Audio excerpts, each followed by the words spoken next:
ఇవాల్టి రోజున త్రయంబక క్షేత్రం గురించి, త్రయంబకేశ్వరుడి గురించి మీకు 4 మాటలు చెప్పేటటువంటి ప్రయత్నం చేస్తాను. త్రయంబకం గౌతమీతటే అని మనం అంటాం. అందులో సహ్యాద్రి శీర్షే విమలే వసంతం గోదావరీ తీర పవిత్ర దేశే యద్దర్శనాత్వాతకమిషునాశం ప్రయాతితం త్రయంబకమిషమీడే అని పిలుస్తారు. ఈశ్వర, ఓ త్రయంబకుడా, నిన్ను దర్శనము చేసినటువంటి వారిని రక్షించదవు. నిన్ను స్మరించిన వారిని, నిన్ను నమ్మిన వారిని సర్వకాలములయందు రక్షించేటటువంటి స్వరూపం ఉన్నవాడు. మీరు ఇక్కడ ఒక విషయాన్ని జ్ఞాపకం పెట్టుకోండి. మీరు ఇప్పటి వరకు విన్నటువంటి స్వయంభూలింగముల యొక్క విశేషము ఒకలా ఉంటుంది. త్రయంబకేశ్వరుడి దగ్గరికి వచ్చేటప్పటికీ ఇది ఒక్కటి ఒకలా ఉంటుంది. నా దృష్టిలో అయితే నేను దీన్ని వేరొక రకంగా భావన చేస్తాను. అది మీతో పంచుకునే ప్రయత్నం చేస్తాను. ఈశ్వర సౌలభ్యము ఎంత గొప్పదో ఒక మహాభక్తుడి యొక్క జీవితము కూడా అంతే గొప్పది. అది పవిత్రమైనటువంటి నది వంటిది భక్తుడి యొక్క జీవితం. ఈశ్వర కథ వినడం చేత ఈశ్వరుడు ఎక్కువ ప్రీతి చెందుతాడా? ఈశ్వరుణ్ణి నమ్ముకోవడం వల్ల నిరంతరము ఈశ్వరానుసంధానముగా జీవితం గడిపేటటువంటి ఒక పరమభక్తుడి యొక్క కథని వినడం వల్ల ఈశ్వరుడు ప్రీతి చెందుతాడా? అంటే ఈశ్వరుడు కేవలము భక్తుల యొక్క కథలు వినడము చేత మాత్రమే ద్విగుణీకృతమైనటువంటి ప్రేమని ఆవిష్కరిస్తాడు. పైగా మనం ఇవాళ వినేటటువంటిది కేవలం ఒక లింగము ఆవిర్భవించినటువంటి కథ కాదు. గౌతమ మహర్షి యొక్క జీవితాన్ని, ఆయన యొక్క శీలాన్ని, ఆయన యొక్క గొప్పతనాన్ని మీరు ఒక్కసారి విహంగ వీక్షణంగా ఇందులో చూస్తారు. చూసినప్పుడు మీకు అసలు ఒక భక్తుని యొక్క జీవితము, ఒక మహాభక్తుని యొక్క చారిత్రము ఎలా ఉంటాయి అనేది మీకు బాగా అవగతమవుతుంది. మీరు చూడండి, ప్రపంచపటంలో ఉండేటటువంటి మిగిలిన దేశాలకి పేరు ప్రఖ్యాతులు ఏమైనా ఉండి ఉంటే దేనివల్ల వచ్చాయి? ఐశ్వర్యము చేత వచ్చి ఉండి ఉండవచ్చు, లేదా ఆ దేశాలలో ఉండేటటువంటి కొంతమంది విజ్ఞానులు కనిపెట్టిన కొన్ని విషయాల వల్ల వచ్చి ఉండవచ్చు. ఏదో ఈ రాకెట్ ప్రయోగించారు, లేకపోతే ఈ పెద్ద ల్యాబొరేటరీ ఉంది, లేకపోతే ఇక్కడ ఇలా బటన్ నొక్కితే ఇన్ని వేల కిలోమీటర్ల దూరంలో ఉండేటటువంటి ఒక దేశంలో ఉన్న లక్ష్యాన్ని ఛేదించగలిగినటువంటి క్షిపణి కనిపెట్టబడినదనేటటువంటి కీర్తి చేత ఆ దేశమునకు గౌరవం ఉండవచ్చు. కానీ భారతదేశం యొక్క పరిస్థితి పూర్తిగా భిన్నం. భారతదేశానికి గౌరవం దేనివల్ల అంటే భౌతికమైన సంపత్తి చేత భారతదేశము గౌరవింపబడలేదు. ఆ కోణంలో పరిశీలన చేస్తే అసలు భారతదేశం అంతటి ఐశ్వర్యవంతమైన దేశం మీకు ప్రపంచ పటంలో కనపడదు. ఒక్కొక్క మహారాజు గారిని చంపిన తరువాత ఒక్కొక్క కోటని కొన్ని నెలల పాటు దోచుకున్న ఐశ్వర్యం మిగిలిపోయింది. విజయనగర సామ్రాజ్య పతనం చదివితే కన్నుల నీరు కారుతుంది. 6 నెలలు దోచుకున్నారు విజయనగరం కోటని. అంత దోచుకున్నా ఇంకా ఎత్తుకెళ్ళడానికి ఐశ్వర్యం మిగిలింది. ఇక్కడి నుంచి ఎత్తుకుపోయింది కోహినూరు వజ్రం, ఇక్కడి నుంచి ఎత్తుకుపోయింది నెమలి సింహాసనం, ఇక్కడి నుంచి ఎత్తుకుపోయింది ఆయుర్వేదం, ఇక్కడి నుంచి ఎత్తుకుపోయింది అథర్వణ వేదంలో భాగాలు. అన్ని దేశాలకి ఇంకా పలకాబలపం పట్టుకోవడం రానటువంటి రోజులలో అద్భుతమైనటువంటి చారిత్రక సత్యములను కనిపెట్టినటువంటి దేశం ఈ దేశము. నాకు ఈ విషయం చెప్పినప్పుడు ఒక విషయం స్ఫురణలోకి వస్తోంది. నేను మొన్న అరుణాచలం వెళ్ళినప్పుడు విశాఖపట్నం నుంచి ఒక మెరైన్ ఇంజనీర్ సుబ్బారావు గారిని, వారి భార్య గారు, నాకు పేరు సరిగ్గా జ్ఞాపకం ఉంటే ఆవిడ పేరు భవానీ, ఆవిడ కూడా మాతో పాటుగా వచ్చారు. వచ్చినప్పుడు నేను ఏదో ఒక తపస్సమాధిలో ఉండేటటువంటి వ్యక్తి సమాధిగతుడైపోయిన, ఆయన శరీరాన్ని సమాధి చేసిన అందులోంచి కొన్ని తరంగములు వస్తాయి అని పుస్తకాలలో ప్రతిపాదన చేశారు అన్నదానికి ఆవిడ సైన్స్ లెక్చరర్ అనుకుంటాను. ఈ మధ్య కాలంలోనే దీని మీద ఒక పుస్తకం వచ్చింది కోటేశ్వరారు. ఇది పరమ సత్యం అండి, అది ఎలా వస్తుంది అన్నదాని గురించి ఆవిడ నాకు ఆ విజ్ఞాన శాస్త్రానికి సంబంధించినటువంటి భాషలో మాట్లాడారు. నేను నిజంగా మన వాళ్ళు ఎంత గొప్పవాళ్ళంటే ఆ తల్లి ఎంత జీర్ణం చేసుకున్నారో ఆవిడ అన్నారు. బహుశः మన దేశంలో పెద్దలు ఒక మాట చెప్తే ఇది ఇలాగే ఎందుకు పాటించాలి అని ధిక్కరించి అడగడం లేదేమోనండి పూర్వం. పెద్దలు చెప్పారంటే నమ్మడమే అని అనుకుని ఉంటారు. అందుకే దాన్ని కథలుగా చెప్పారు, శాసనాలుగా చెప్పారు తప్ప వివరణలు ఇవ్వలేదు.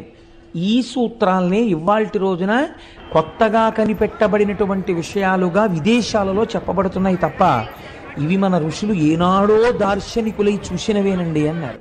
నేను ఆ తల్లి యొక్క ఆ దర్శనానికి చాలా సంతోషించాను.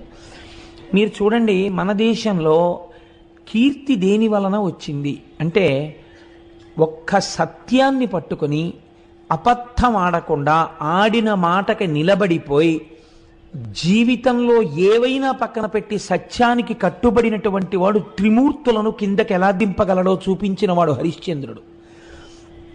భూతదయతో శిబిచక్రవర్తి దానం చేసి ఎనలేని కీర్తి ప్రతిష్టలను తీసుకొచ్చిన వాడు శిబిచక్రవర్తి. తనని తీసుకెళ్లి రాజు బంధించి కొరడాలతో కొడుతుంటే ప్రతిఘటించకుండా పరమేశ్వరుణ్ణి స్తోత్రం చేస్తే ఈశ్వరుడే వచ్చి విడిపించేటట్టుగా చేయగలిగిన ప్రజ్ఞ చూపించిన వాడు అన్నమాచార్యుల వారు. తన తలనే నరుకుతున్న శిష్యులు ప్రార్థన చేస్తే నరసింహావతారం వచ్చి శంకరాచార్యుల వారిని రక్షించినటువంటి కాపాలికుడి కథ కలిగినటువంటిది ఈ భరతభూమి. మీరు ఎన్ని రకాలుగా చూడండి, భగవంతుడి యొక్క ఉపాసనని, భగవంతుడి యొక్క శక్తిని 1కి 10 మార్లు నమ్మి ఆవిర్భవింపచేసి ఆవిష్కరింపచేసినటువంటి పుణ్యపురుషుల వల్ల ఈ దేశానికి ఇంత పేరు వచ్చింది తప్ప భౌతికమైనటువంటి సంపత్తి వల్ల పేరు రాలేదు. మనం ఎప్పుడూ ఇన్ని ఖనిజాలున్నా, ఇన్ని గనులున్నా, ఇంత తీర ప్రాంతం ఉన్నా, ఇన్ని సముద్రాలున్నా, ఇన్ని నదులున్నా పట్టించుకోకుండా నిరాడంబరంగా జీవితాన్ని గడపడానికి ఇష్టపడి భగవంతుణ్ణి చేరుకోవడం మనుష్య జన్మకి ప్రయోజనం తప్ప ఈ వనరులతో ఎంత భోగం అనుభవించవచ్చనేటటువంటి దృష్టికోణమే లేని దేశం బహుశः ప్రపంచ పటంలో ఉంటే ఒక్క భారతదేశమే. అంత గొప్ప దేశం ఈ దేశం. అందుకే ఇక్కడ భగవద్గీత పుట్టింది. ఇది కర్మభూమి. ఇక్కడ ఉపనిషత్తులు పుట్టాయి, ఇక్కడ వేదాలు పుట్టాయి. అంత క్రైస్తవ మతాధిపతి అయినటువంటి పోప్ జాన్ పాల్ II భారతదేశంలో విమానం ల్యాండ్ అయినప్పుడు ల్యాడర్ మించి మెట్లు కిందకి దిగి భరతమాత మీద కాలు పెట్టకుండా మోకాళ్ళ మీద వంగి ఈ దేశపు నేలని ముద్దు పెట్టుకొని భగవద్గీత పుట్టిన చోట, వేదాలు పుట్టిన చోట, ఉపనిషత్తులు పుట్టిన చోట లెక్క పెట్టడానికి వీలు లేనంత మంది మహాపురుషులు పుట్టి నాదోపాసనతో, వేదోపాసనతో, భక్త్యోపాసనతో, కర్మోపాసనతో ఈశ్వరుణ్ణి 1కి 10 మార్లు సాక్షాత్కరింపచేసినటువంటి భూమిని నా పాదంతో తాకడానికి నా మనసు ఒప్పలేదు, నాకు అర్హత లేదు, ముద్దాడి దిగుతున్నానని కాలు పెట్టాడు ఒక విదేశీ. ఈ జాతి ప్రతిష్ట ఎంత గొప్పదో దాన్ని మీరు ఆలోచించండి. అటువంటి జాతికి మనం వారసులం. అటువంటి పుణ్యభూమి మీద కాలు పెట్టి తిరుగాడుతున్నటువంటి అదృష్టవంతులం. విశేషించి ఆంధ్రదేశంలో ఉన్నవాడు ఒక్క రాత్రి నిద్రపోతే శ్రీశైలం వెళ్ళిపోతాడు. ఒక్క రాత్రి రైల్లో పడుకుంటే తెల్లవారేటప్పటికి వెంకటాచలం వెళ్ళిపోతాడు. ఎటైనా వెళ్ళగలడు. అనేకమైనటువంటి పుణ్యనదులతో త్రిలింగ దేశంలో మనం ఉంటున్నాం. మనంతటి భాగ్యవంతులు వేరొకరు ఉండరు. ఎన్ని జన్మల పుణ్యమో భౌతిక సంపత్తితో, అర్థం పర్థం లేని సుఖభావనతో, ఎప్పుడూ అనేక రకాలైనటువంటి కామ సంబంధమైనటువంటి విషయాలతో కొట్టుకుపోయేటటువంటి సంస్కృతి యందు పుట్టకుండా ప్రపంచపటంలో తెల్లవారి లేస్తే భగవన్మయంగా జీవితం గడిపేటటువంటి జీవగడ్డ యందు మనం పుట్టేటట్టుగా అనుగ్రహించినటువంటి ఈశ్వరుడికి మనం ఎన్ని ప్రణతులిడాలి. నేను ఇవాళ ఎందుకు ఈ ఉపోద్ఘాతం మీతో విజ్ఞాపన చేయవలసి వచ్చిందంటే, మీరిప్పుడు వినబోయేటటువంటి త్రయంబకేశ్వర లింగం అటువంటిది. మీరు ఆ శివలింగము గొప్పదా, గౌతముడు గొప్పవాడా అని మీరు విచారణ చేస్తే, ఒకలా ఆలోచించి చూస్తే ఇక్కడ మాత్రం గౌతముడే గొప్పవాడు. ఇది అందుకే మిగిలినటువంటి లింగముల దగ్గర ఒక్క లింగం ఆవిర్భవించింది, 2 లింగములు ఆవిర్భవించాయి. త్రయంబకం విషయంలో అలా కాదు. ఒక నది ఆవిర్భవించింది, ఒక శివలింగం ఆవిర్భవించింది. మనం తెల్లవారి లేస్తే ఏ నదీ జలాలు తాగి బతుకుతున్నామో ఆ నదిని తీసుకొచ్చిన మహాపురుషుడి చరిత్ర ఇవాళ రాబోతోంది. మనం భవతి అంటారు సంస్కృతంలో. భవతి అంటే ఉన్నాను. ఇవాళ మనందరం భవతి ఉన్నాము అంటే దానికి కారణం ఎవరో తెలుసా అండి? గౌతమ మహర్షి. ఆయన తెచ్చిన గోదావరి నీళ్ళే కదండి మనం తాగుతున్నాం. అటువంటి మహాపురుషుడి యొక్క చరిత్ర ఇవాళ మనం వినబోతున్నాం. దీనికి ఈశ్వరుడు నిజంగా ఎంత సంతోషాన్ని పొందుతాడో చూడండి. వీళ్ళు కృతజ్ఞతాభావంతో వింటున్నారని ఆనందిస్తాడు. ఇప్పుడు మీరు ఆ కోణంలో నేను ఎందుకు ఈ విషయాన్ని మీకు విజ్ఞాపన చేశానంటే, ఇప్పుడు నేను చెప్పబోయేటటువంటి విశేషాన్ని మీరు ఆ కోణంలో పరిశీలన చేస్తే ఎందుకు ఈ మాట అన్నారు? లింగ ఆవిర్భావము కన్నా మహాత్ముని యొక్క జీవితమే గొప్పది ఒకలా చూస్తే అని అన్నారే, అలా ఎక్కడుంది ఇందులో అన్న విచారణ చేస్తూ మీరు వినే ప్రయత్నం చెయ్యండి. అది మీ జీవితానికి కూడా ఎంత గొప్ప కొత్త కోణాన్ని తొడుగుతుందో ఆలోచించండి. దీన్ని ప్రారంభం చేస్తూ ఆ శివమహాపురాణంలో ఒక మాట చెప్తారు. మునికులమందు గౌతముడమోఘ తపో విభవాజ్యుడై భృశంబనిశము శంభులింగనియ అనిశము శంభులింగ నియతార్చన సల్పుచు పత్నితో వసించను హరువొప్ప బ్రహ్మగిరి చేరువనొక్క వనస్థలంబునన్ అనువుగ శిష్యకోటి తన ఎండ పఠింపగ న్యాయశాస్త్రముల్. గౌతముడు చాలా గొప్ప మహర్షి. ఆయన గురించి ఎంత చెప్పినా తక్కువే. అటువంటి గౌతమ మహర్షి తన శిష్యులతో కలిసి ప్రతిరోజు శంభులింగారాధనమును చేస్తున్నాడు. ఆ లింగమునకు ఆయన ఏమని పేరెట్టుకున్నాడో చూడండి. శంభులింగాన్ని నేను ఆరాధన చేస్తున్నాను అన్నాడు. ఇది పూర్వకాలంలో మీరు ఒక 50 పేర్లు చూస్తే 51వ పేరు ఇది ఉండేది, శంభులింగం అని. అసలు ఈ పేరే కనుమరుగైపోయింది. వెర్రి పేర్లు, విచిత్రమైన పేర్లు. కలియుగం కదండి, నామస్మరణ జరగడానికి కూడా అవకాశం లేని రీతిలో కట్టడి చేస్తున్నాడు కలిపురుషుడు. కాబట్టి ఇన్ని పిచ్చి పేర్లు అర్థం ఉండదు అసలు. ఆ పిచ్చికి ఒక్కటి ఈశ్వర సంబంధంతో లేవు. అంత పిచ్చి పిచ్చి పేర్లన్నీ వచ్చేసాయి ఇవాళ రేపు. ఆయన తను ఆరాధన చేసిన లింగమునకు శంభులింగము అని పేరు పెట్టాడు. శంభులింగము అంటే మీకు నేను శంభుహు అన్న నామం దగ్గర వ్యాఖ్యానం చేసి ఉన్నాను. శంభావయతీతి శంభుహు, మంచి భావములను కల్పించగలిగినటువంటి లింగమును ఆరాధన చేశాడు. కాబట్టి ఇప్పుడు ఆయన ఏం కోరుకుని ఉండాలి? మంచి భావనలను కోరుకుని ఉండాలి. ఏమిటా మంచి భావన? అటువంటి మహర్షి కోరుకునేది ఒక్కటే భావన, లోకమంతటినీ లోకేశ్వరుడిగా చూడడం, విశ్వాన్ని విశ్వేశ్వరుడిగా చూడడం. ఇదే ఆయన కోరుకున్నది కదండి. కాబట్టి ఇప్పుడు అలా శంభులింగాన్ని ఆరాధన చేస్తూ దానితో పాటు ఏం చేశాడు? చాలామంది శిష్యులు ఆయనని అనుగమించి ఉండేవారు. వాళ్ళందరికీ అనేకమైనటువంటి శాస్త్రములను బోధ చేస్తూ బ్రహ్మగిరి అనబడేటటువంటి ఒక పర్వత శిఖరము యొక్క పాదమూలమునందు ఆశ్రమమును నిర్మాణము చేసుకొని ఆ శంభులింగారాధన చేస్తూ పరమ పవిత్రమై యజ్ఞవేది ఎందున్నటువంటి అగ్నిహోత్రం ఎంత పవిత్రమో అంత పవిత్రమైనటువంటి జీవితాన్ని ఆయన గడుపుతున్నాడు. ఇలా గడుపుతుండగా అంతకొండొక కాలంబునందు పొడమికడు అనావృష్టి పొదలని ఎక్కడలగాని త్రావ నీళ్లు కరువయ్యే గ్రాసమసలే శూన్యమయ్యను దశలనే చోటనేని. ఇలా నడుస్తుండగా కొంతకాలానికి భయంకరమైనటువంటి క్షామం వచ్చింది. ఆ క్షామమునకు కారణం ఏమిటి? అనావృష్టి. వర్షాలు పడలేదు. వర్షాలు పడకపోతే ఎక్కడా నీరు లేదు. నీరు చాలా గొప్పదండి శాస్త్రంలో. ఎందుచేతనో తెలుసా అండి? మీకు నీరు లేకపోతే మొట్టమొదట పాడైపోయేది ఇది అంటే ధర్మము లోపించిపోతుంది. నీటికి ఒక రకమైనటువంటి ప్రయారిటీ ఉంటుంది. మీరు చూడండి, నేను హైదరాబాద్లో ఒక 7-8 సంవత్సరాల క్రితం మా తమ్ముడి ఇంటికి వెళ్ళాను. వాడప్పుడు ఆ విద్యానగర్ ఏరియాలో ఎక్కడో నల్లకుంట ఏరియాలో ఉండేవాడు.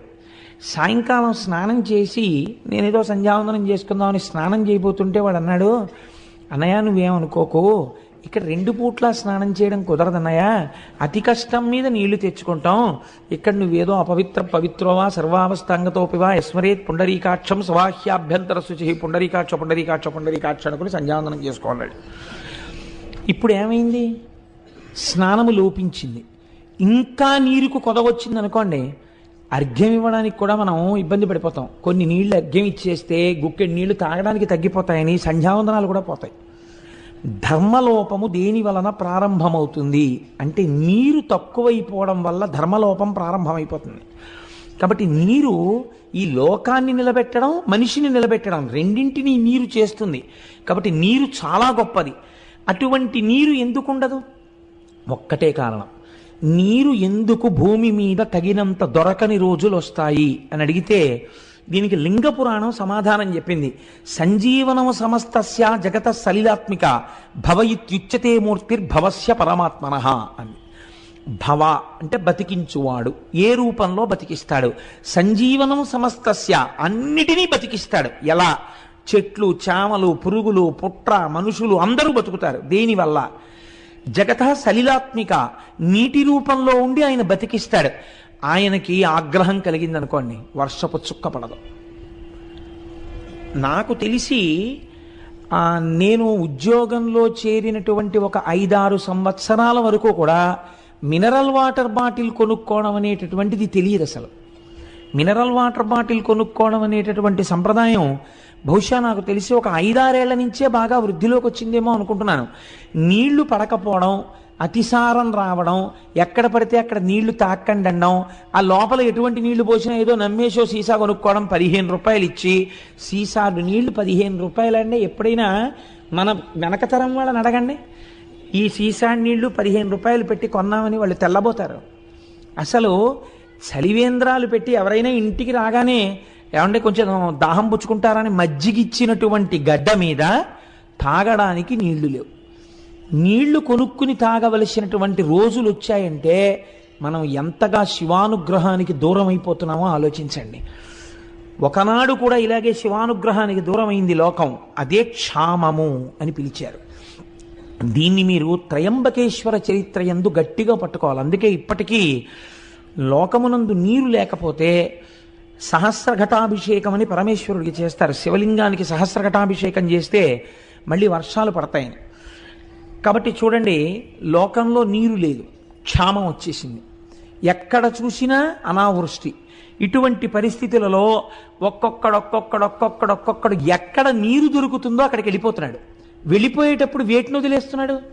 వజ్రాలు వదిలేస్తున్నాడు, బంగారం వదిలేస్తున్నాడు, పశువులు వదిలేస్తున్నాడు, గాజులు వదిలేస్తున్నాడు, ఇళ్ళు వదిలేస్తున్నాడు, అన్నీ వదిలేస్తున్నాడు. గుక్కెడు నీళ్లు దొరికే చోటుకి వెళ్ళిపోతున్నాడు.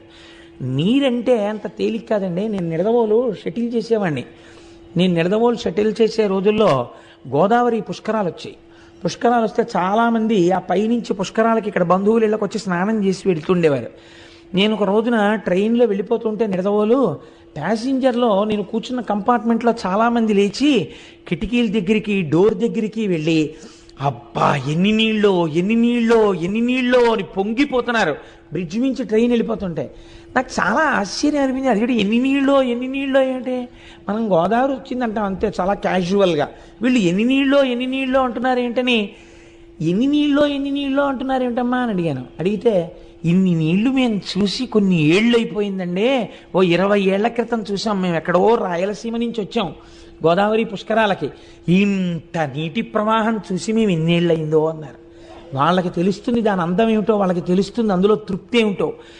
మనం గౌతమ మహర్షి అనుగ్రహంతో కావలసిన నీళ్లు పొందుతున్నాం కాబట్టి ఆ మహర్షిని కూడా తలుచుకోవడం మానేశాం. అక్కర్లేని విగ్రహాలు త్రిలింగ దేశంలో ఎన్నున్నాయో, ఇంతగా మనకి గౌతమీ నదిని తీసుకొచ్చి దాహార్తిని తీరుస్తున్నటువంటి గౌతమ మహర్షి యొక్క విగ్రహ ప్రతిష్ఠ జరిగినటువంటి ఆలయాలు ఈ ప్రాంతాల్లో ఎన్నున్నాయి నాకు చూపించండి. ఇది మన కృతజ్ఞత. ఎందుకు శివుడు అనుగ్రహించాలి మనని? కాబట్టి వాటర్ బాటిల్స్ కొనుక్కోవలసి వచ్చిందంటే కొనుక్కోవలసి వస్తుంది కదండి. కాబట్టి ఇప్పుడు ఏమైంది? కొంతకాలానికి భయంకరమైనటువంటి అనావృష్టి చేత లోకం బాధపడుతోంది. ఇటువంటి అపారమైనటువంటి బాధ చేత లోకంలో ఉన్న వాళ్ళందరూ వెళ్ళిపోతున్నారు. వెళ్ళిపోతుంటే ఆయన చూశాడు. చూసి అయ్యయ్యో ఇలా అయిందేమిటి, నేను ఎలా అయినా ఈ లోకము యొక్క బాధని తీర్చే ప్రయత్నం చేస్తాను అన్నాడు. ఇది ఎందుకండి గౌతముడికి? మీరు కొంచెం జాగ్రత్తగా ఆలోచించండి. తోచనమ్మ తోడికోడలు పుట్టింటికి వెళ్ళిందని, అనావృష్టి వచ్చి వర్షాలు లేక లోకంలో అందరూ బాధపడి చచ్చిపోతుంటే వెళ్ళిపోతుంటే, ఈ నీరు లేకుండా జీవులు పడుతున్న బాధ నేను తీర్చే ప్రయత్నం చేస్తానని గౌతముడు ఎందుకు అనాలి? ఇదే ఆయన చేసినటువంటి శంభులింగారాధనము.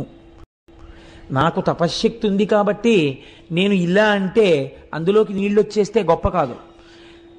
రమణ మహర్షి తిరువణ్ణామల ఎంత ఎండిపోయింది ఒకప్పుడు. రమణాశ్రమంలో ఉన్నవాళ్ళు కూడా వెళ్ళిపోతున్నారు. వెళ్ళిపోతుంటే రమణుల దగ్గరికి వచ్చి చెప్పారు, అందరూ వెళ్ళిపోతున్నారండి, నీళ్లు లేవన్నారు.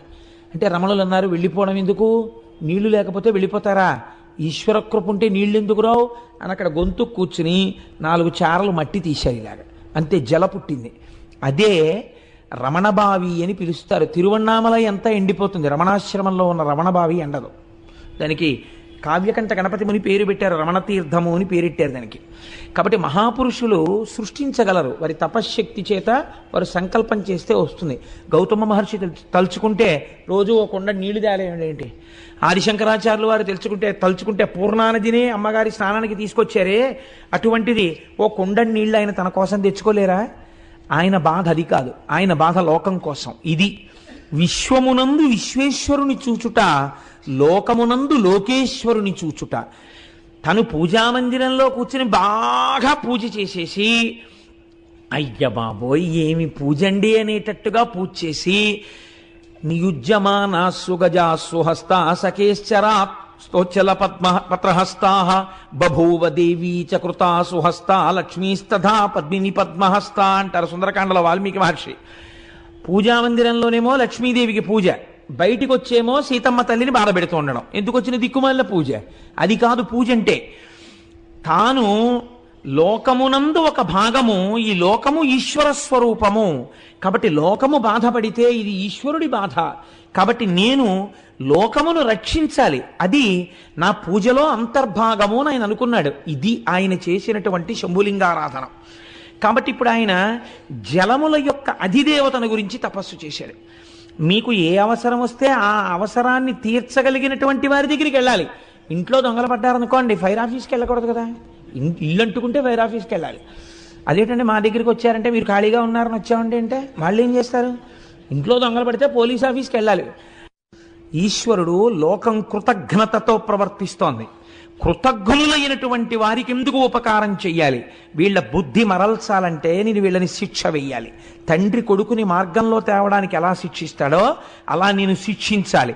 కాబట్టి మీరు వర్షించకండి అని ఆజ్ఞాపించాడు. నువ్వు తపస్సు చేశావు, నేను సంతోషించాను, కానీ నేను మాత్రం వర్షించడం కుదరదు, జల సమృద్ధిని లోకమునకు ఇవ్వను. మీరు చాలా జాగ్రత్తగా గమనించండి ఇందులో ఒక విషయాన్ని. మనకి ఈశ్వరుడు ఇచ్చాడు కదా అని అనుభవించుకుంటూ వెళ్ళిపోతే, అందుకే సనాతన ధర్మమునందొక్కదాని యందు మాత్రమే అగ్నికార్యం ఉంది, ఇంకా మీకు ఎక్కడా లేదు. ఇది అగ్నికార్యంలో అగ్నిహోత్రుణ్ణి పిలిచి, హవ్యవాహనాన్ని పిలిచి, మీరు అనుభవిస్తున్నటువంటి భోగములన్నీ దేవతల యొక్క అనుగ్రహము చేత వస్తున్నాయి కాబట్టి ఆ దేవతలకి హవిస్సులు మీరు ఇవ్వాలి. ఆ హవిస్సుని దేవతలు అందుకుంటారు. అందుకుని వారు మీ పట్ల కృతజ్ఞులై, చూడండి తిన్న ఇంటికి వాసాలు లెక్కెట్టాడంటారు. మీరు హవిస్సు ఇవ్వడం అంటే వాళ్ళకి భోజనం పెట్టడం. వాళ్ళు భోజనం చేశారనుకోండి, వాళ్ళు మీ పట్ల సంతుష్టులు అవుతారు, వాళ్ళు మీకు అపకారం చేయరు, వాళ్ళు మీకు తిరిగి ఉపకారం చేస్తారు. ఎవరెవరు ఏం చెయ్యగలరో ఆ ఉపకారాన్ని వాళ్ళు చేస్తారు. పర్జన్యుడు వర్షాన్ని కురిపిస్తాడు, భూమి సస్యశ్యామలమవుతుంది, వాయుదేవుడు చక్కగా వీస్తాడు, ప్రభంజనుడు కాకుండా లోకమంతా సుభిక్షంగా ఉంటుంది. అందుకే అగ్నికార్యం చేయడం, యజ్ఞం చెయ్యడం, యాగం చెయ్యడం ఈ జాతికి మాత్రమే ఉన్న సొత్తు. అందుకే ఇది కర్మభూమి. తాను బ్రతకడం కాదు, 10 మందిని బ్రతకడం నేర్పించినటువంటి భూమి ఈ భూమి. ఎప్పుడు యాగాలు యజ్ఞాలు మానేశారో అప్పుడే దేశానికి క్షామం బయలుదేరింది. కాబట్టి చూడండి, ఇప్పుడు ఆయన నేను వర్షమును కురిపించలేను, కానీ నీకొక్క ఉపకారం చేస్తాను. ఏమిటో తెలుసా? ఎవడి భయం వల్ల ఈ వాయువు వీస్తోందో, ఎవడి భయం వల్ల ఈ సముద్రుడు దాటి భూమి మీదకి రాడో, ఎవరి భయం వల్ల అగ్నిహోత్రం ఉపకారం చేసి వంట చేస్తోందో వాడి భయం వల్లే నేను కూడా నీటిని తేలేను. కానీ నువ్వింత తపస్సు చేశావు, నువ్వు నన్ను అడిగావు నీరు కావాలి అని. లోకమునకంతటికి నీరు నేను ఇవ్వలేను, అలా ఇస్తే ఈశ్వర శాసనోల్లంఘనం జరుగుతుంది. నీకిస్తాను నీరు. ఎలా ఇస్తానో తెలుసా? నీకొకలా ఇస్తాను. కావున నేను వృష్టికెటు గర్తను కాగల, ఒక్క గర్తము నీవిక త్రవ్వికొన్న అచట నీరము నించెద, జానుదగ్నమచ్చో వివిధౌషధీతతి బ్రను ఫల ద్రుమకరంబదమున్ ముదంబు ఆవహిలంగ కూర్చికొనుము అరకయుండు జలంబులెప్పుడు. నా మీద పెట్టకు నీళ్లు తెమ్మని, నువ్వు ఒక చిన్న గుండంతవు, నేనేం చేస్తానో తెలుసా, అందులో నీళ్లు పోస్తాను. అప్పుడు నన్ను పరమశివుడు అడగలేడు, ఎందుకు ఇచ్చావు నీళ్లు నేను వద్దంటే అనలేడు. గౌతముడు మహానుభావుడు, తెల్లవారి నీలింగార్చనే చేస్తున్నాడు కాబట్టి ఆయన అంత తపస్సు చేశాడు. ఆయనకి మాత్రం ఒక కుండంలో నీళ్లు పోశారని చెప్తాను. నువ్వు ఎంత కుండం తీయగలవో అంత కుండం తీ, నేను అందులోకి నీరు పోస్తాను. ఒక్క వరం ఇస్తాను, ఏమిటో తెలుసా, కుండం ఆరదు, అందులో ఎప్పుడు నీళ్లుంటాయి. ఇప్పుడు నువ్వేం చేస్తావో తెలుసా, నా మీద పెట్టకు, లోకాన్ని బతికిస్తానంటున్నావు కదా, నువ్వు మీ ఆవిడ కలిసి ఈ నీళ్ళన్నీ పట్టుకెళ్ళి ఎన్ని ఎకరాలకు పోయగలరో అన్నింటికి పోసుకోండి, ఎన్ని పంటలు పండించుకోగలరో పండించుకోండి, ఎంతమందికి అన్నం పెట్టగలరో పెట్టుకోండి. తడి ఉంటే కదా పంటలు పండుతాయి, తడు ఉంటే కదా దాహం తీరుతుంది. ఇందులో నీరు తరిగిపోకుండా నేను చూస్తా. ఈ నీటిని తోడి అన్ని ఎకరాల పంట పండించి అంతమందికి అన్నం నువ్వు పెట్టుకుంటావా, పెట్టుకో అన్నాడు. ఇప్పుడు ఏమనాలండి గౌతముడు, బాబా ఎందుకు వచ్చింది రండి, నేను మా ఆవిడ కలిసి ఇంట్లో పని పాడు అన్నీ మానేసుకుని తపస్సు మానేసి ఎకరాలకు ఎకరాలేమో ఈ నీళ్ళన్నీ పట్టుకెళ్ళి కుండలతో పోసి ఇవన్నీ సాగు చేసి చక్కగా అన్నీ తయారు చేసి రోజు వంట చేసి పెట్ట, వీళ్ళు వచ్చి తినా, ఎందుకు వచ్చిన ప్రారంభం, పోన్లేవా నువ్వు వర్షం కురిపించు, ఎప్పుడు పడితే అప్పుడే పడుతుంది వెళ్ళిరా అన్నారు. ఆయన అన్నాడు, ఇంతకన్నా అదృష్టం ఎక్కడుంటుంది, నేను అనుకున్నాను లోకానికి జలవృష్టిని ఇప్పిద్దాం అనుకున్నాను, నువ్వేమన్నావు కుండంలో నీరు పోస్తాను పంట నువ్వు పండించి పెట్టన్నావు. ఎంత అదృష్టవంతున్నయ్యా, ఇంతమందికి అన్నం పెట్టే అదృష్టం దొరికితే ఇంతకన్నా నాకేం భాగ్యం కావాలి, తప్పకుండా అన్నాడు. ఇది వింటుంటే నాకు ఒక విషయం జ్ఞాపకానికి వస్తుంది. పూర్వకాలంలో పుట్టిన వాళ్ళే 12 మందో 14 మందో సంతానం ఉండేవారు. ఇంకా ఎప్పుడు బావగారి పిల్లలో మరిదిగారి పిల్లలో ఇంట్లో చదువుకునేవారు. ఇది కాక ఓ 2 3 పేద విద్యార్థులకి వారాలు అన్నం పెడుతుండేవారు. ఇంటికొచ్చిన అతిథిని మీరు ఎప్పుడు ఎడతారో అని మళ్ళీ అడగడం తెలియదు. వాళ్ళు నెలలు ఉంటుండేవారు, వాళ్ళకి వండి పెడుతుండేవారు. ఇన్ని చేస్తున్నా ఎంత సంతోషంగా వాళ్ళ జీవితాలు వెళ్ళిపోయాయో. ఒక్కనాడు లేదన్న బాధ లేకుండా వాళ్ళు సంతోషంగా గడిపేశారు.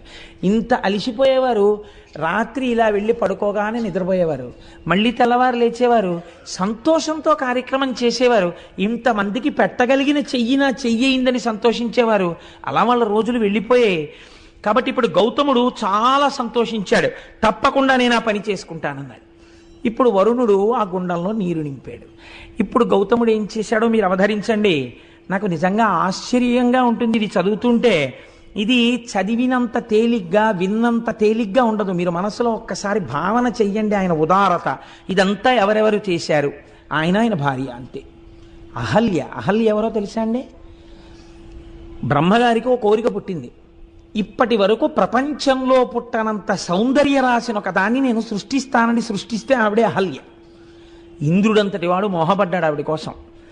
అటువంటి అహల్య అంత సౌందర్య రాసి ఈ నీళ్లు కావిళ్ళలో ఎత్తుకుని 1 ఎకరమా 2 ఎకరాలా 100 ఎకరాలకి నీళ్లు పోసి సాగు చేయడం ఏమీ కర్మ. వాళ్ళు అనుకున్నారు ఇలా ముక్కు మూసుకుని తపస్సు చేయడం కాదు, లోకాన్ని బతికించడం జీవితం అన్నారు. ఇక్కడే మీకు ఒక తేడా వస్తుంది. మిగిలిన ప్రపంచ దేశాలు అన్నాయే మాకుంది కాబట్టి మేము సేవ చేస్తున్నాం అన్నారు. వాళ్ళు సేవ అన్న మాట వాడారు, మన వాళ్ళు ఆ మాట వాడలేదు. ఇది లోకేశ్వరోపాసన అన్నారు వాళ్ళు. ఇది మేము సేవ చేయట్లేదు, మేము లోకమనందు ఈశ్వరుణ్ణి చూసి ఈశ్వరుణ్ణి ఆరాధిస్తున్నాం ఈ రూపంలో. అందుకే మన వాళ్ళు ఇచ్చినవాడు పుచ్చుకున్నవాడికి దండం పెట్టడు, ఇస్తున్నవాడు పుచ్చుకున్నవాడికి దండం పెడతాడు. పుచ్చుకున్నవాడు ఇచ్చినవాడికి దండం పెట్టాలా, ఇచ్చేవాడు పుచ్చుకున్నవాడికి దండం పెట్టాలా? పుచ్చుకున్నవాడికే పెడతాడు. అందుకే చూడండి, దానం చేసి పుచ్చుకున్నవాడికి దండం పెడతారు. ఎందుకు పెడతారు? నువ్వు పుచ్చుకోకపోతే నాకు ఊర్ధ్వలోకాల్లో కావలసిన పుణ్యం ఎక్కడి నుంచి వస్తుంది? భవతే విష్ణుస్వరూపాయతే తత్ ప్రామాణ్య విధే త్రిపాదస్య ధరణిం దాస్యామి అంటారు. భవతే విష్ణుస్వరూపాయతే, ఆ ఈశ్వరుడు ఆ విష్ణు భగవానుడు నన్ను ఉద్ధరించడం కోసమని నన్ను నా యందు పుణ్యమును పెంచడం కోసమని ఈ రూపంతో వచ్చి ఎదురుగుండా నిలబడి నా దగ్గర పుచ్చుకొని నాకు పుణ్యం ఇచ్చాడు, కాబట్టి నీకే నా నమస్కారం అని నమస్కరించింది ఈ జాతి. ఇంత సంస్కార బలంతో సేవించడం ఏ దేశానికి తెలియదు. వాతలు పెట్టుకుని అవసరంగా మన వాళ్ళు లేనిపోని పొందెచ్చుకుంటారు. ఇది మన జాతికి చెందిన ఉపాసన. అలాంటి పిచ్చి పిచ్చి మాటలు ఈ జాతి సంస్కారంలోనే లేవు. మాకుంది, మేము ఎవడికో పెడుతున్నాం, మేము అలాంటి సేవలు చేసాం, ఇలాంటి సేవలు చేసాం, పేపర్లలో వేసుకోవడం, ఇది ఈ జాతి సంస్కారము కాదు. ఈ చేత్తో ఇచ్చింది ఈ చేతికి తెలియదు. అంత గుప్తమైన దానాలు చేశారు, అంత అందంగా చేసేశారు. కృష్ణదేవరాయల వారు ఎక్కడికి వెళ్ళినా ఎన్ని చేశాడో మహానుభావుడు. ఎక్కడో సింహాచలం పెడితే ఓ చోట ఓ గోడ మీద ఇలా ఉంటుందంతే, ఇన్ని పచ్చల పథకాలు, ఇన్ని మణులు, ఇన్ని ఇచ్చాడు అంతే, బస్. ఇంకెక్కడా కనపడదు.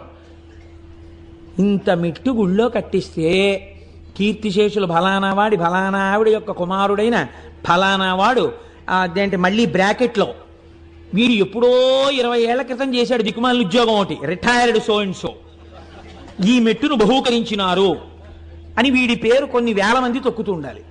ఎంత కీర్తి కండుతో! అది ఈ జాతికి ఉన్నటువంటి దురద కాదు. గుప్తంగా దానం చేయడం ఈశ్వరోపాసనగా లోకాన్ని సేవించడం. కాబట్టి ఇప్పుడు గౌతముడు ఏం చేశాడు?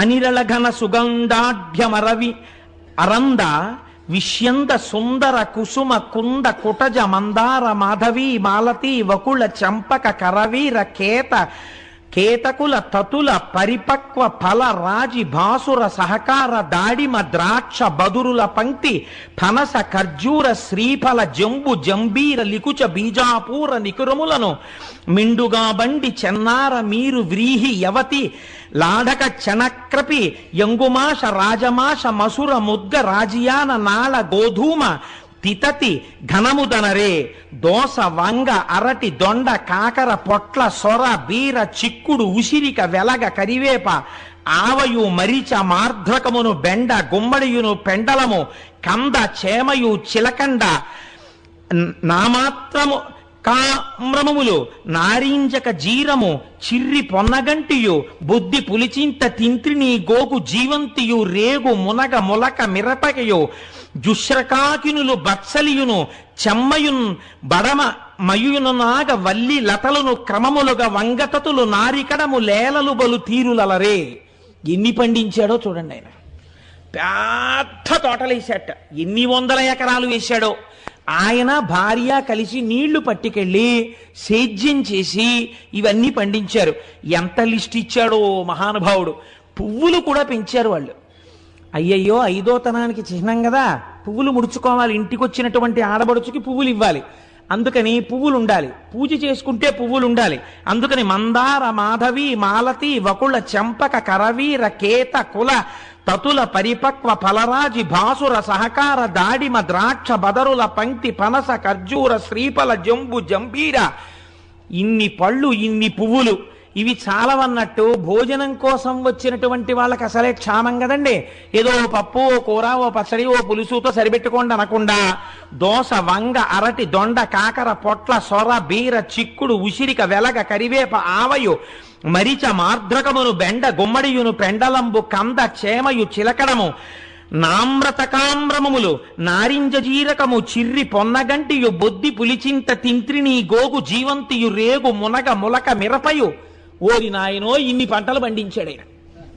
ఇన్ని పంటలు పండించి అదో పెద్ద రైతు బజారు, అదో పెద్ద పుష్పవాటిక.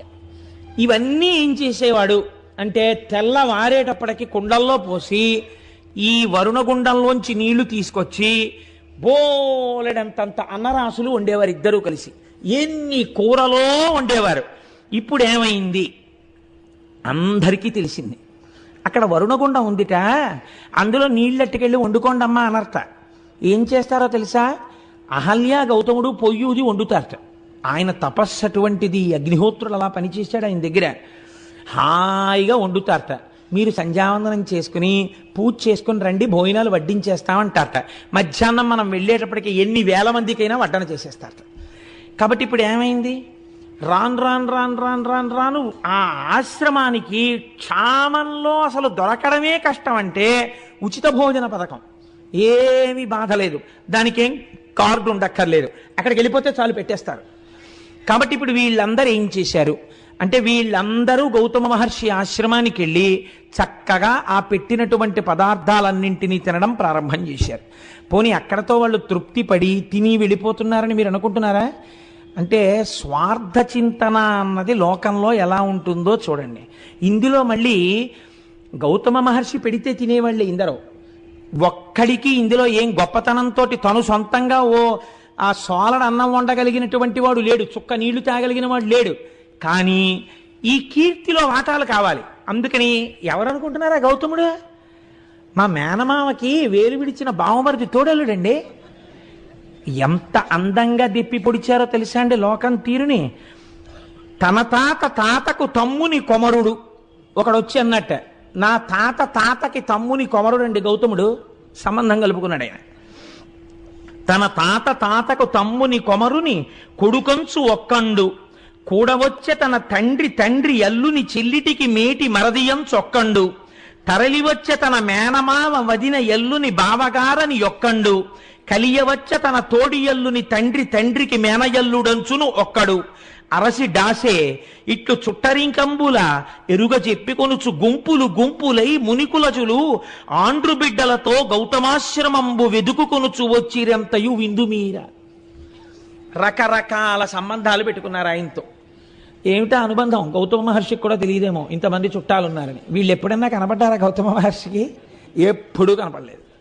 ఎప్పుడు వచ్చారు వీళ్ళందరూ? ఇప్పుడు క్షామం కదా లోకంలో. అందుకని ఎంతంత దూరపు చుట్టరికాలని ఎంతంత దగ్గరగా చెప్పారో చూడండి. చెప్పి వీళ్ళందరూ దగ్గర చేరారు. వయసి గతే కక్కామ వికార శుష్కే నీరే కక్కాసార క్షీణే విత్తే కప్పరివారో జ్ఞాతే తత్వే కస్సంసార అంటారు శంకరాచార్యుల వారు. ఇప్పుడు వీళ్ళందరూ చేస్తున్నదేమి? నా భాషలో చెప్పాలంటే పడి తింటున్నారు కదండి. మనకు మాట ఉంది శాస్త్రంలో, అలా పడి తింటున్నారు ఏమిటండి అంటారు. తగినంత ప్రయోజనము లేకుండా పెడుతున్నారు కదా అని తినేసేటటువంటి వాళ్ళు ఉన్న కొంప వృద్ధిలోకి రాదు కదండి. అంటే పడి తింటున్నారు. పూర్వం అలా తినేవారు కాదు, ప్రయోజనము కొరకు తినేవారు. కాబట్టి అలా అనవసరంగా గుక్కెడు నీళ్లు వేరొక ఇంట తాగేవారు కాదు. ఆ ఇల్లు వృద్ధిలోకి రాదు. దొంగలు వచ్చిన ఇల్లు ఎలా పాడవుతుందో అర్థం లేకుండా చుట్టాల దాడి జరిగిన ఇల్లు కూడా అలాగే పాడవుతుంది. అందుకని అన్ని వేళలా అందరినీ అలా కూర్చోబెట్టుకోవడం కూడా దోషమే నన్ను అడిగితే. కాబట్టి ఏమైంది, ఇంతమంది వచ్చి చేరారు గౌతముడి దగ్గరికి. వచ్చి చేరి చక్కగా తింటున్నారు. హాయిగా ఏముందండి, చక్క పువ్వులన్నీ తీసుకొచ్చి ఇస్తున్నారు ప్రతి ఇంటికి. చక్క పూలతో పూజ చేశారో ఏడ్చారో భగవంతుడికి తెలియాలి. పూజ చేస్తే అటువంటి దుర్మార్గపు ఆలోచనలు ఎందుకు వస్తాయి వాళ్ళకి? కాబట్టి హాయిగా వేళ పట్టును తింటున్నారు, పడుకుంటున్నారు. అబ్బే మనవాడే అంటున్నాడు, ఎవరికి వాడేను. సుఖంగా గడిచిపోతున్నాయి రోజులు. ఇక్కడ ఒక మాట అన్నారు, ఎంత గొప్ప మాటో చూడండి. సింగంబు గుహకు చనినే ఇంగును ముచ్చముల రాసి జంబుక భూమింకడు వేడుకమై డాయంగా బునుకొలను బొక్కలు అలవడు పెక్కులు. మీరు సింహం ఉండేటటువంటి గుహలోకి వెళ్ళారనుకోండి, ముత్యాలు దొరుకుతాయి. ఎందుకంటే అది ఏనుగుని ఈడ్చుకొచ్చి కుంభస్థలాన్ని బదలగొట్టి తింటుంది కాబట్టి. ముత్యములు దొరికేటటువంటి వాటిల్లో ఏనుగు కుంభస్థలం ఒకటి కాబట్టి ముత్యాలు దొరుకుతాయి. నక్క ఉన్న గుహలోకి వెళ్ళారనుకోండి, అక్కడికి వెళ్ళినప్పుడు దొరికేవి ఎముకలు బొక్కలు, అంటే ఎముకలు మొబికలు దొరుకుతాయి అక్కడ. అదేం తింటుంది? ఏదైనా క్రూరమైన జంతువు వేటాడి వదిలేసిన శేషాన్ని ఈడ్చుకొచ్చి తింటుంది. ఎక్కడికి వెడితే ఏం దొరుకుతాయో అక్కడికి వెళ్ళినప్పుడు అవి దొరకడం ఆ యొక్క ప్రాంత లక్షణం. గౌతముడి దగ్గరికి వెళ్ళినటువంటి వాడికి అటువంటివే దొరికాయి. అయితే మీరు ఒక్కటి ఆలోచించండి. ఇప్పుడు గౌతముడి దగ్గర చేరిన వాళ్ళల్లో రెండు వర్గాలు ఉన్నాయి. ఒకళ్ళు ఈ బంధుత్వం కలుపుకొని వచ్చిన వాళ్ళందరూ అన్నం కోసం వచ్చారు. వాళ్ళకి గౌతముడి తపస్సు కానీ, గౌతముడి మీద భక్తి కానీ, గౌతముడి దగ్గర ఏదో తెలుసుకోవాలన్న కుతూహలం కానీ లేవు. శిష్యులు ఉన్నారు కొంతమంది మొట్టమొదటి నుంచి. వాళ్ళు దేనికున్నారు? వాళ్ళు గౌతముడి దగ్గర శాస్త్రం నేర్చుకోవడానికి, భగవంతుడి గురించి తెలుసుకోవడానికి ఉన్నారు. ఇప్పుడు పొడమి విజితేంద్రియుడు, దయాళుడును, మదములేనివాడు, ఉపకారి, ఈ నలుగురు స్తంభముల ఎట్ల దాల్తురు సతత మోపి ఈ జగంబు సంధియమింతలేదు అన్నారు. ఈ జగత్తనబడేటటువంటి భవనము 4 స్తంభాల మీద నిలబడి ఉంది. ఈ నలుగురు ఎవరో తెలుసా? పుడమి విజితేంద్రియుండు. ఇంద్రియములను గెలిచినటువంటి మహాపురుషుడు ఎక్కడో ఒక్కడుంటాడు. ఒక చంద్రశేఖర పరమాచార్య స్వామి వంటి వారు. అటువంటి మహాపురుషుడి యొక్క పేరు స్మరింపబడినంత కాలం కూడా స్తంభంగా ఈ భూమిని కాపాడుతుంది. 2, దయాళుడును, అపారమైనటువంటి భూతదయ కలిగినటువంటి వాడు, అన్ని ప్రాణుల యందు ఈశ్వరుణ్ణి చూడగలిగినటువంటి వాడు. ఆయన ఒక స్తంభం ఈ భూమిని నిలబెట్టడానికి. మదము లేనివాడు, అహంకారం లేనివాడు, ఉపకారి, వేరొకటికి ఉపకారం చేసేవాడు. ఈ నలుగురే ఈ భూమండలాన్ని నిలబెడుతున్న స్తంభములు. మిగిలిన వాళ్ళు దీనిలోకి వచ్చిపోతున్న వాళ్ళు. కాబట్టి ఇలా జరుగుతుండగా కొంతకాలానికి ఒక విచిత్రం జరిగింది గౌతమాశ్రమంలో. బహుకాలం బిటులేగెనొక్క దివస ప్రాహ్నంబునన్ గౌతమ ద్రుహిణుండీశ్వర పూజకై సలిలమున్ తొట్టెన్ డనాన్ శిష్యులున్ రహిమీరన్ కలశంబులన్ కొని సరోరాజంబు చేరంగా పోనహివేణుల్ మునిభార్యలప్పుడే జలంబాడంగ విచ్చేయుడు. ఒకరోజు తెల్లవారుజామున గౌతమ మహర్షి శివలింగానికి అభిషేకం చెయ్యాలి, సంధ్యావందనం చేసుకోవాలి. ఒక పాత్ర ఒకదాన్ని శిష్యులకిచ్చి, ఒరే నాన్న వరుణగుండంలోకి వెళ్ళి నీళ్లు పట్టరండ్రా, నేను సంధ్యావందనం చేసుకుని శివలింగానికి అభిషేకం చేసుకుంటాను అన్నాడు. వాళ్ళు ఆ కుండ పట్టుకుని నీళ్లు తేవడానికి వెళ్ళారు. అదే సమయానికి మిగిలినటువంటి మునుల యొక్క భార్యలు అక్కడికి స్నానం చేయడానికి వచ్చారు. ఈ వీళ్ళన్నారు, ఆడవాళ్ళు స్నానం చెయ్యడానికి వచ్చినప్పుడు వాళ్ళు స్నానం చేశాక పట్టుకుందాని లేని అక్కడ నిలబడడం బ్రహ్మచారికి దోషం అవుతుంది. కాబట్టి ఒక్కసారి మీరు పక్కకుండమ్మా, నీళ్లు పట్టుకుని మేము వెళ్ళిపోతామన్నారు వాళ్ళు. కానీ ఆ గౌతమ శిష్యులాముని సతీకండంబుతో ఒక్క ప్రక్కన చేరుండు ఘనుండు దేశికుడు వేగన్ పూజకై తీర్థమున్ కొనితే రన్మము పంచెనట్లు కదక అట్లుదకమున్ గొంపోవలెన్ తల్లులన్నను నవ్వార రటుల్ తొలగంగ కడున్ గర్వం బఖర్వంబుగాన్. అమ్మలారా, దేశికుడు మా గురువు మమ్మల్ని కుండతో నీళ్లు తెమ్మన్నాడు సంధ్యావందనానికి, లింగాభిషేకానికి. మీరు ఒక్కసారి అలా ప్రక్కకి తొలగితే మేము ఆ నీళ్లు పట్టుకుని వెళ్ళిపోతామమ్మా అన్నారు వాళ్ళు. అనేటప్పటికీ వాళ్ళు అన్నారు, మీకు ఎంత మిడిసిపాటు వచ్చిందిరా, మీకెంత గర్వం వచ్చిందిరా, మునిపత్నులం మేము స్నానానికి వచ్చామా? మా స్నానం కన్నా గౌతముడికి సంధ్యావందనమును అభిషేకం ఎక్కువయ్యాయా? ముందు గౌతముడికి నీళ్ళు వెళ్ళాలా ఇక్కడి నుంచి? అంత గర్వం వచ్చిందా గౌతముడికి అంటే? చూశారా, ఇంటి యజమాని అన్నం తిన్న తరువాత విదిల్చినటువంటి చేతి ఎంగిలి మితుకులు తిన్న కాకి బలిసి యజమాని తల మీద తంతే ఎలా ఉంటుందో వీళ్ళ బ్రతుకులు అలా ఉన్నాయి. కాబట్టి ఇప్పుడు ఈ మాట అన్నారు అని వాళ్ళు చరచరా అక్కడి నుంచి బయలుదేరి తమ భర్తల దగ్గరికి వెళ్ళేటటువంటి ప్రయత్నం చేస్తున్నారు. చనుండు మీరలిక సత్వరమేమిటి దీర్ఘమాడి నీళ్లను కొనిపోవగావలే జలం వనరింపకొడల్పలు ఇరుమీ ఘనత నిరుంగకిట్లు పలుకం దొరకంటి రణంగ వారలం తనిచని ఆశ్రమమునకుంత గురురజ్ఞికి చెప్పెనాపయున్. ఇంతంత అహంకారం ఏమిట్రా మీకు? మేమిక్కడ స్నానం చెయ్యాలి, అభిషేకమా సంధ్యావందనమా? అంత గొప్పవాడైపోయాడు గౌతముడు, పొండవతలకన్నారు. వాళ్ళు చిన్నబుచ్చుకుని నీళ్ల కుండని నీటితో తేకుండా ఖాళీ కుండతో తిరిగి వచ్చారు. గురువుగారి దగ్గరికి వెళ్ళి ఈ మాట చెప్తే, గురువుగారు చూశారా వీళ్ళని చేరదీసినందుకు ఎలా ప్రవర్తిస్తున్నారో అని గురువు పొద్దున్నే నొచ్చుకున్నా దానికి మేము కారణం అవుతాం. గురువుగారి దగ్గరికి వెళ్ళి అబద్ధం చెప్పినా దోషం వస్తుంది. అలాగని గురువుగారికి ఏమీ చెప్పకుండా కూర్చుంటే సంధ్యావందనానికి వేళ మీరిపోతుంది. కాబట్టి ఇప్పుడు ఎలా మనం ధర్మ సంకటంలో పడ్డాం అనుకున్నారా బ్రహ్మచారులు అని వాళ్ళు ఏం చెయ్యాలో అర్థం కాక, బిడ్డడు నాన్నగారి దగ్గర ఏదైనా చెప్పడానికి ఇబ్బంది పడినప్పుడు అమ్మ దగ్గరికి స్వతంత్రంగా వెళ్ళినట్టు గురుపత్ని అయిన అహల్య దగ్గరికి వెళ్ళారు.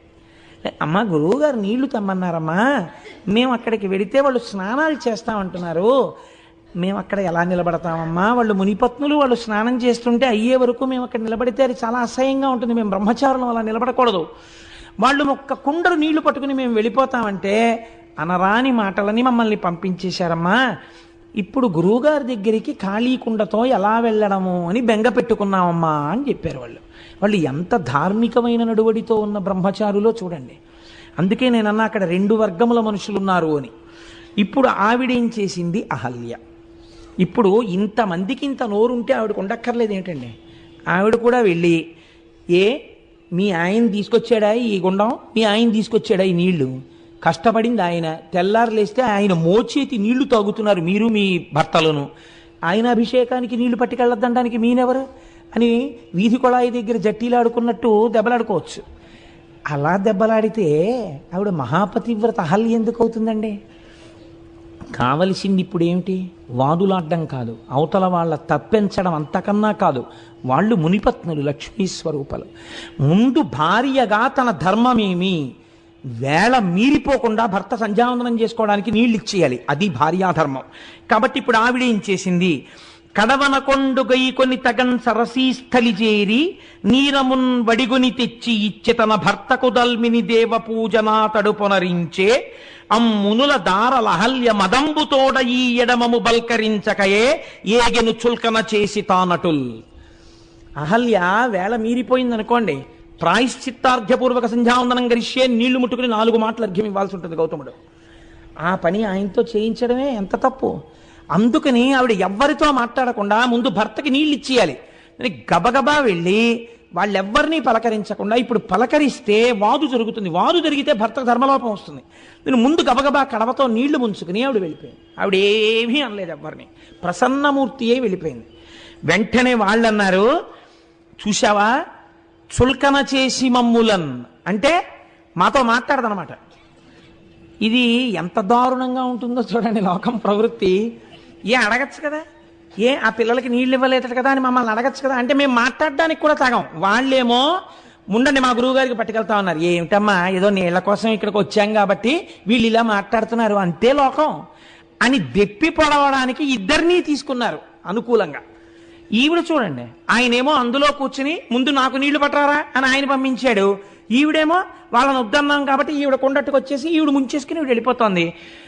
పోనీ కనీసం ఏమ్మా బాగున్నారా, స్నానాలు చేస్తున్నారా నువ్వు పలకరించవచ్చు కదా, వీళ్ళని నేను పలకరించేది ఏంటి అని ఈవిడ వెళ్ళిపోయింది. ఇంత చులకనమాట మనం అంటే.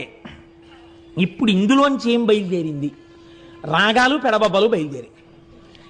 ఎందుకు అంటే వాళ్ళకేం అవమానం జరిగిందండి? అక్కడ ఏమైనా అవమానం చేశారా?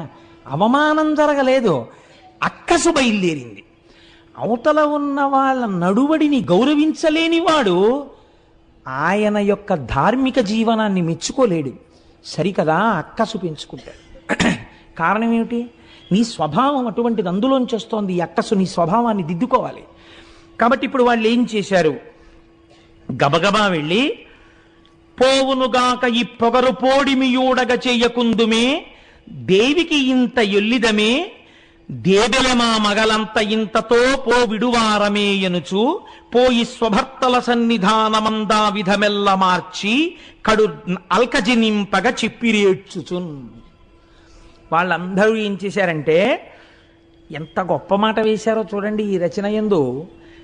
మా మొగుళ్ళు దేవిరి కొట్టువాళ్ళ అన్నారు వాళ్ళు.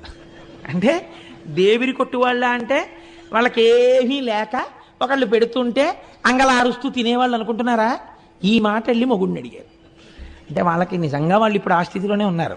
కానీ అలా భార్య అడిగేటప్పటికీ కొంచెం కష్టం వచ్చింది. పైగా సామూహిక రోదన కార్యక్రమము అని ఒకటి సిద్ధం చేశారు. అందరూ కలిసి ఏడిచారు. ఏడుస్తూ వెళ్ళి చూడండి మా బతుకు ఎంత చులకనైపోయిందో. మీకు స్నానం ఏమిటి, ముందు దేశికుడికి తీసుకెళ్లాలని చెప్పి బ్రహ్మచారులు వచ్చారు. మేము స్నానం చేస్తుంటే ఓ పక్క నుంచి ఇంకింతకన్నా నగుబాటు ఉంటుందా? పైగా ఇదేమిటయ్యా స్నానం చేస్తున్నాం తర్వాత రండి అంటే మేమేమిటో తప్పు చేసినట్టు అహల్య ఇలా ఇలా ఊపుకుంటూ వచ్చి కొండతో నీళ్ళట్టుకుపోయింది. కనీసం ఏమమ్మా అని కూడా మమ్మల్ని పలకరించలేదు. అంటే మా బతుకింత చులకనైపోయింది. వాళ్ళకి ఎందుకు అనుకుంటున్నారు? దేవిరి మొగుళ్ళు మా మొగుళ్ళని వాళ్ళు అనుకుంటున్నారు. అంటే వీళ్ళకేమైంది? అదేమిటి అనలేదు. ఏడుస్తూ వీళ్ళు ఇలా మాట్లాడేప్పటికీ వీళ్ళకి అలకొచ్చింది. మహాకోపం వచ్చేసి వెంటనే వీళ్ళు గణపతి హోమం మొదలెట్టారు. ఎంత చిత్రమో చూడండి లోకంలో. పోనీ వీళ్ళకైనా బుద్ధి ఉండాలి కదా. చెప్పుడు మాటలు విని వెంటనే ఆ చర్య తీసుకునే వాళ్ళ జీవితాలు ఇలాగే ఉంటాయి. ఎంత మునులైతే ఎవరికి కావాలండి? కాబట్టి వాళ్ళు ఏం చేశారు? అంత మునుల్ గడున్ముదులనగ్రహముంది కడింది నిష్టతో దంతిముఖున్ విధానమున తద్దయు గొల్వ అతండు వచ్చి మీ చింతల తీర్తు అంచితము చెప్పుడనంగా మునుల్ ముదంబుతో అంతము మీరనివ్వనికి బాపుడు గౌతమునన్ననాతడు. వాళ్ళు దంతి మఖము అనబడేటటువంటి మఖం ఒకటి చేశారు. అంటే విఘ్నేశ్వరుణ్ణి ఉద్దేశించి వీళ్ళు చేసినటువంటి మఖమునకు తృప్తి పొందినటువంటి గణపతి యజ్ఞగుండంలోంచి ఆవిర్భవించారు. దేని కొరకు ఇంత కష్టపడి మీరు నా గురించి ఇంత గొప్ప మఖం చేశారు, నేను మీకు ఏం చేసి పెట్టాలని అడిగారు. ఏమీ లేదు, పొగరెక్కి ఉన్నాడు గౌతముడు. కాబట్టి ఈ ఆశ్రమంలోంచి గౌతముడు బయటికి తరమబడేటట్టుగా నువ్వు ఏదో ఒక పథకం చేసి మమ్మల్ని రక్షించాలి అంటే ఆయన అన్నాడు, విఘ్నేశ్వరుడు మీరు అడగవలసిన మాటే ఇదే. తగునే ఆకలి దప్పులన్ మరుగుచున్ దారల్ సుతుల్ శిష్యులన్ మిగులన్ బొక్కుచు ప్రాణభీతనిటకున్ మీరేగదేరన్ దయానుగుడై గౌతముడెల్లవారికి చటన్ బోనంబులర్పించి మీ వగవున్ బాపి అనంగ చేసనిపుడా బ్రాహ్మణ్యు నొప్పింతురే. ఒకనాడు మీకు తాగడానికి నీళ్లు లేక, తినడానికి అన్నం లేకపోతే మీ భార్యలతో, మీ బిడ్డలతో, మీ శిష్యులతో ఇక్కడికి వస్తే అయ్యో ఇంత కష్టపడుతున్నారా అని వాళ్ళిద్దరూ కలిసి పండించి వండి మీకు వడ్డించి అన్నం పెడుతుంటే, ఆ గుండంలో నీళ్లు ఆయన పేరు మీద తడారకుండా పుడుతుంటే ఆయన్ని ఈ ఆశ్రమం నుంచి తరిమి క్షామంలోకి తోసి మీరు సుఖాలు అనుభవిద్దాం అనుకుంటున్నారా? ఎంత కృతజ్ఞత ఇది! దానికి నా కోసం మఖం చేశారా? నేను అటువంటి పని మీకు చేసి పెట్టాలా? ఎలా అడిగారయ్యా ఇలాంటి కోరిక? ఇలాంటి కోరిక మీరు కోరచ్చా? ఉపకృతి సల్పిన వారలకు అపకృతి చేయంగతలచుటతి ఇండితము అట్లపశయమనక అనర్చిన నృపశువు నశించునెంత నేర్పరియేని. అపకారికి అపకారమే చెయ్యకూడదు, ఉపకారికి అపకారం చేస్తారా? నశించిపోతారా లోకంలో మీరు? మీకు ఎందుకు పుట్టిందిరా ఈ కోరిక? ఇంతమంది కలిసి చేశారే, మీలో ఒక్కడికైనా ఈ ఆలోచన రాలేదా? తప్పు మనం ఇలా చేయకూడదు, ఇది కృతజ్ఞత అన్న ఆలోచన మీకు రాలేదా? మంచివాడు చెడ్డ మనిషి కాబోవడెప్పుడు చెడుగు మంచి నెంచబోడు కుక్క గోవు కాదు గోవు కుక్కయు కాదు జగమునందు బ్రహ్మశాసనం ఇది అన్నాడు. ఊరే లోకంలో లక్షణం ఏమిటో తెలుసా? మంచివాడు చెడ్డ మనిషి కాబోవడిప్పుడు. మంచివాడు ఎప్పటికీ చెడ్డవాడు కాలేడు. ఎందుకని? అవతలవాడు తనని ఇబ్బంది పెడుతున్నా ఓర్మి వహించి ఉంటాడు తప్ప అవతలవాడిని బాధ పెట్టే పని తాను చెయ్యడు. చెడుగు మంచి నెంచబోడు. చెడ్డవాడున్నాడే వాడు యువతల ఆయన ఎంత మంచివాడైనా ఆయనలో ఒక్క మంచి గుణం చూసి చిచి ఆయన్ని బాధ పెట్టకూడదన్న ఆలోచన అవతలవాడికి రాదు. ఇది స్వభావం రా లోకంలో. చెడువాడి లక్షణం ఇది. అవతలవాడిలో ఎంత మంచి ఉన్నా చూడలేడు. మంచివాడు అవతలవాడు ఎంత చెడ్డవాడైనా వాడు పాడవ్వాలని కోరలేడు. కుక్క గోవు కాదు గోవు కుక్క కాదు, కుక్క ఆవవలేదు ఆవు కుక్కవలేదు. ఇంతే లోకంలో బ్రహ్మశాసనం రా ఇది. అంటే ఇంకో మాటలో ఏమన్నాడు? మీరు కుక్కలు, ఆయన గోవు. మీరేం చేయగలరా ఆయన్ని? మీరు ఏం చేసినా ఆయన అభ్యున్నతికే పనికొస్తుంది. సనాతన ధర్మపు నిష్టని ఎలా తీసుకొస్తున్నారో చూడండి. భగవంతుణ్ణి నమ్మినవాడు ఓర్మితో ప్రవర్తించిన వాడు చెడిపోడు. మీకు ఇటువంటి కథలు ధైర్యాన్ని నేర్పుతాయి. ఎవడో ఏదో మీకు ఒక చిన్న అపకారం చేశాడని మీరు అస్తమానం అదే చూసి బెంగ పెట్టుకునేటటువంటి అవసరం ఉండదు. పెద్దలు పెద్దలలాగే మాట్లాడతారండి. నేను ఎప్పుడైనా పురాణం చెప్పేటప్పుడు నా మనస్సుని పాడు చేసే సంఘటన ఏదైనా ఒకటి జరిగిందనుకోండి, నేను వెంటనే మా దొరగారి దగ్గరికి వెళ్ళి చెప్తుంటాను, దొరగారు నా మనస్సుని కొంచెం పాడు చేసిందండి, ఇటువంటి సంఘటన ఒకటి జరిగింది అంటే మా దొరగారు అంటారు, కోటేశ్వరరావు గారు మీ మనస్సు ఇటువంటి సంఘటనలకు ఆశ్రయం ఇచ్చి పరమ పవిత్రమైన పురాణం చెప్పుకోవడాన్ని పాడు చేసుకుని ఇది పట్టుకుంటుందా? అలా పట్టుకుంటే మీరు పాడైపోరా? మీరు ఏది పట్టుకున్నారో దాని యందు మనసు పెట్టండి, దీని యందు మనసు విడిచిపెట్టండి, అది మీరు చేయవలసింది అంటుంటారు. ఆనాడు మహానుభావుడు విఘ్నేశ్వరుడు చెప్పిన మాటలు మా దొరగారు చెప్తుంటారు ఒక్కొక్కసారి తెలియకుండానే. చూసారా, పెద్దలు పెద్దలే లోకంలో. కనుక చూడండి, ఈ మాట చెప్పి కుక్క గోవు కాదు గోవు కుక్కయు కాదు జగమునందు బ్రహ్మశాసనం ఇది బ్రహ్మశాసనం రా. కుక్క ఆవదు ఆవు కుక్కవదు అంటారు. అంటే వాళ్ళన్నారు, నీ దగ్గర నీతులు వినడానికి మేము ఈ మఖం చేయలేదు, నువ్వు మాకు ఏవైనా ప్రవచనం చేస్తావని మేము నిన్ను తెచ్చుకోలేదు. మాకు ఉన్న ఒకే ఒక కోరిక, గౌతముడు ఈ ఆశ్రమము నుంచి తరమబడాలి. అటువంటి కారణాన్ని నువ్వు సృష్టించాలి. నువ్వు అటువంటిది సృష్టిస్తే మేము చేసినటువంటి మఖమునకు నీవు ఫలితం ఇచ్చినట్టు, కాని నాడు నీవు కృతజ్ఞుడవైపోయినట్టు. అంటే ఆయన అన్నాడు, మీరు చేసిన మఖమునకు నేను ప్రీతి చెందాను, నేను తప్పకుండా మీ కోరిక తీరుస్తాను. కానీ ఇప్పుడే చెప్తున్నాను, చేసిన కృతజ్ఞపు పని వలన మీరు పాడైపోతారు. తన ఉపాసన యందు భంగం లేకుండా నడిచి వెళ్ళిపోయిన గౌతముడు సర్వోత్కృష్టమైన కీర్తిని పొందుతాడు. ఇది మీ మనస్సులో పెట్టుకోండి, నాకు అభ్యంతరం లేదు, మీ కోరిక తీరుస్తానన్నాడు. మిక్కిలి బక్కయా ఒకడు మేకొని వ్రీహివనంబు మేయుచున్ తొక్కుచునుండ గౌతముడు తొల్గగ చేయగా బూరిపోచపై నొక్కటి వేసే దానముద ఉర్వి సమాంతము కూలీల్గే హా ఎక్కడి దోషమందతి మహేశ్వర యంచు మునీంద్రుడేడ్చుచున్. ఒక వృద్ధ గో ఒకటి ఆయన కష్టపడి వేసినటువంటి ఆ పళ్ళు ఆకుకూరలు ఉన్న చోటికొచ్చి తినేస్తోంది. గణపతి ఆ వృద్ధ ఆవు రూపంలో వచ్చారు. గౌతముణ్ణి ఆశ్రమం నుంచి తరిమి వేయబడేటట్టుగా చెయ్యాలి. ఇప్పుడు మునుల కోరిక తీర్చాలి. ఈశ్వరుడు కూడా ఏ రకంగా కోరినా లొంగుతాడు. అందుకే మనకి గురువుల్లో నిషిద్ధ గురువు అని ఒకడు ఉంటాడు. వామాచారం నేర్పేటటువంటి వాళ్ళు, తప్పు విధానంలో ఈశ్వరార్చన చేసేటటువంటి వాళ్ళు కూడా గురువులే, కానీ నిషిద్ధ గురువు. ఆ గురువును ఆశ్రయించవద్దని చెప్పింది శాస్త్రం. సూచక గురువు, వాచక గురువు, బోధక గురువు, పరమ గురువు, నిషిద్ధ గురువు అని 5 గురువులు. కాబట్టి ఇప్పుడు చూడండి, ఇప్పుడు ఈ బక్కావు మేస్తుంటే ఆవుని గట్టిగా కర్రతో కొట్టినా చేత్తో కొట్టినా గోమోదక దోషం వస్తుందని మహానుభావుడు ఆయన ఏం చేశాడంటే, గౌతముడు అయ్యో ఆవు కదా ఇదని ఒక ఎండిపోయినటువంటి సన్నటి గడ్డిపరక తీసి ఆవు మీద ఇలా పడేసి హా అన్నాడు. అంతే. ఈ గడ్డిపరక పడగానే భూమికి సమాంతరంగా పడిపోయి గుడ్లు తేలేసేసి చచ్చిపోయింది ఆవు. ఇప్పుడు గౌతముడు ఆశ్రమంలోకి వెళ్ళిపోవచ్చు.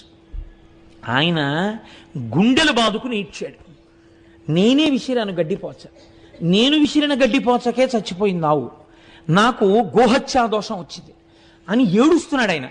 ఇన్ని తెలుసున్న వాడికి ప్రాయశ్చిత్తం తెలియదండి. ఆయన ప్రాయశ్చిత్తం కోసం వెంపర్లాడట్లా, ఒక ఆవును చంపేశాను రా చూస్తూ అని ఏడ్చాడు.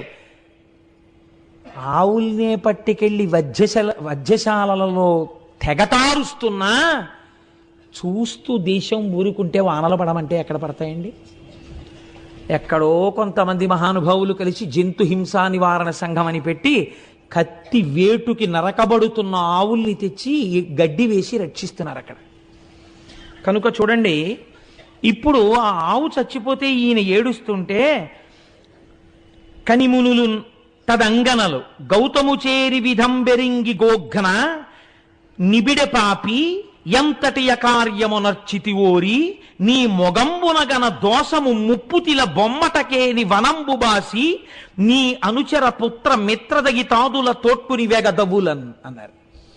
ఆయన భార్య వచ్చి ఏడుస్తోంది అహల్య, శిష్యులు వచ్చి ఏడుస్తున్నారు. వెంటనే ఈ మునులు విన్నారు, మునిపత్నులు విన్నారు. ఒరే మన కార్యం సిద్ధించిందిరా అనుకున్నారు. సంతోషంగా అందరూ వచ్చారు. ఏమైంది అని అడిగారు. నేను గడ్డిపరక విషయానమ్మా, ఆవు చచ్చిపోయింది అన్నాడు ఆయన. ఛీ దుర్మార్గుడా, ఆవును చంపిన నీ మొహం చూస్తే మహాపాతకాలు వస్తాయిరా, నీ మొహం చూడకూడదు మేము ఇప్పుడు, నువ్వు ఇక్కడే కూర్చుంటామే, ఇంకా నీ మొహం మాకు చూపిద్దామన్నా, లే పోదగబో, నువ్వు నీ భార్యని నీ బిడ్డల్ని నీ శిష్యుల్ని తీసుకుని ఈ ఆశ్రమం వదిలి దూరంగా ఎక్కడికన్నా పో. ఆయన పెట్టిన కూడు తిని బలిసి ఎంతటి మాటలు అన్నారో చూడండి. అక్కడతో ఊరుకున్నారు అనుకుంటున్నారా? నీ విచట నుండ మేమిందు నిలువరాదు, నువ్వుంటే లేవా అయితే మేము వెళ్ళిపోతాం, నువ్వుంటే మేము ఉండకూడదు, నువ్వు గోహత్య చేసిన వాడివి, దేవ ఋషి పితృ కార్యములు తీర్పరాదు. నీలాంటి గోహత్య చేసిన వాడు ఉన్న చోట దేవతలు ఆహారం తీసుకోరు, హవిస్సులు, పితృదేవతలు పుచ్చుకోరు.